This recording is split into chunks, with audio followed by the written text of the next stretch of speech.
Welcome in microbiology information. Today we discuss about the CT value. जब से कोविड-19 का outbreak हुआ है तब से जो मोस्ट रिलायबल टेस्ट है कोरोना वायरस के लिए वो है आपका RT-PCR। और RT-PCR को ICMR और WHO ने भी रेकमेंड किया है कि कन्फर्मेटरी टेस्ट के लिए आपको RT-PCR करवाना होगा। तो RT-PCR में जब आप रिपोर्ट को देखे होंगे किसी पॉजिटिव पेशेंट का, तो उसमें मेंशन रहता है CT वैल्यू यानी कि थ्रेशोल्ड साइकिल। ये कहीं कहीं CQ वैल्यू के रूप में मेंशन होगा यानी कि क्वांटिफिकेशन साइकिल। तो दोनों सेम ही है, CT वैल्यू या CQ वैल्यू।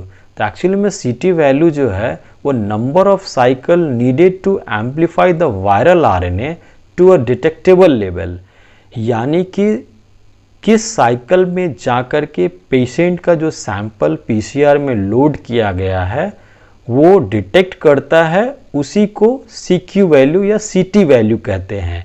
यानी कि अगर किसी पेशेंट का जो सैंपल है PCR में और वो डिटेक्ट करता है 35 साइकिल एट द 35 साइकिल, तो उसका CT वैल्यू 35 होगा।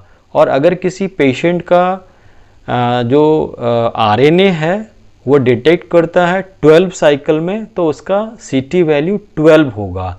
ये डिपेंड करता है कि पेशेंट का वायरल लोड कितना है। अगर किसी पेशेंट का वायरल लोड बहुत ज़्यादा है तो इसका मतलब है कि वहाँ पे CT वैल्यू बहुत ही कम होगा, यानी कि जैसे ही एम्प्लीफिकेशन शुरू होगा तो वायरस ज़्यादा है तो first second third 10 maximum 10 stage जाते जाते वो डिटेक्ट कर लेगा।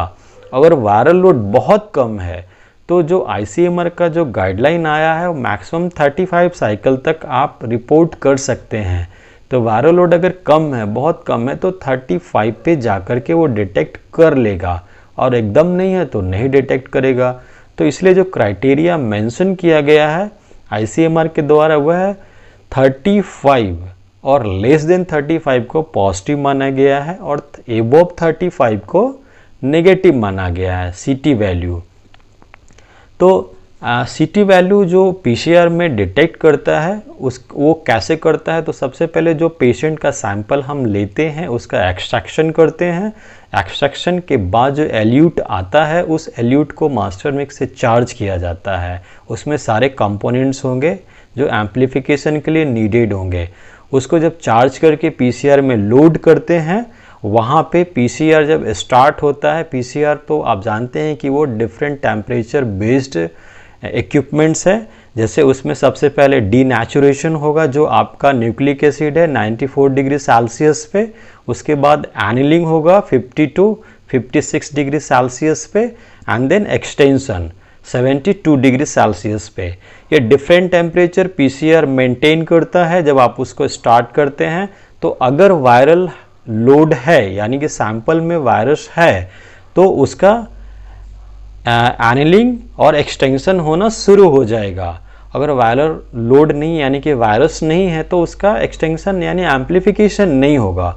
और ये हम लोग CT वैल्यू से ही उसका वायरल लोड को समझने की कोशिश करते हैं। तो इसमें 2-3 क्वेश्चन उठता है कि what is the CT value. तो आप जान गए थ्रेशोल्ड साइकिल है, यह वायरस की मात्रा को पता लगाने का एक पैमाना है। अगर CT वैल्यू कम है तो यानी कि आपके अंदर वायरल लोड ज़्यादा है, और अगर CT वैल्यू ज़्यादा है यानी कि मोर देन 35 या 30 है तो आपके अंदर वायरस बहुत ही कम है, आपको पैनिक होने की ज़रूरत नहीं है। दूसरा सवाल है कि CT वैल्यू क्यों जानना ज़रूरी है। तो इसलिए जानना ज़रूरी है कि कोरोना पेशेंट के अंदर बॉडी का क्या कंडीशन है ये पता लगाने के लिए आपको CT वैल्यू का सहारा लेना होगा, उससे आप वायरल लोड जानते हैं। तीसरा सवाल आता है कि CT value and viral load में क्या रिलेशन है।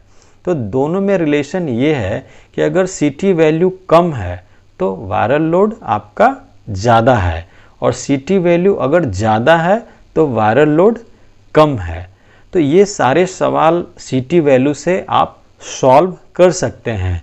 अगर हम इसको एक टेबल बनाएं कि किस में क्या होगा, तो आप ऐसे समझिए कि अगर 35 या कम है तो पेशेंट का जो कंडीशन है उसको पॉजिटिव माना जाएगा। दूसरा है अगर 23 से 34 के बीच में है तो वो लो रिस्क में है, उसको ज़्यादा हाई रिस्क आप नहीं मान सकते हैं 23 टू 34। और अगर 15 टू 22 है तो वो हाई रिस्क में है, आप उसको जितने भी कोविड के ट्रीटमेंट के प्रोटोकॉल्स है वो उनको फॉलो करने पड़ेंगे।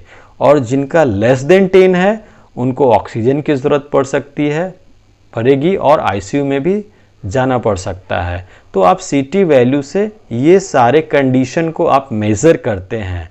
That's why CT value is a more significant in the case of COVID-19 RT-PCR test.